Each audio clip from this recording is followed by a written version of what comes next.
Assalamualaikum warahmatullahi wabarakatuh. Nami abdi Muhammad Farlet Gina. Abdi bade ngabacakeun sajak anu berjudul Bulan Masih Nu Baheula. Bulan Masih Nu Baheula.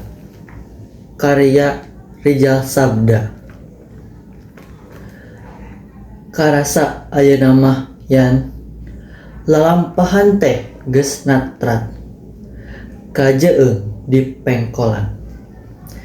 Bulan beungras keneh nyaangan langkah gejed urang nu ngandelkeun gandelang basajan yan bulan masih nu baheula najan cahyana dicangkalak katunaan wirahmana anjeun merengan rengkak urang nu estu rimbil ku hareupna nu can kangkonan.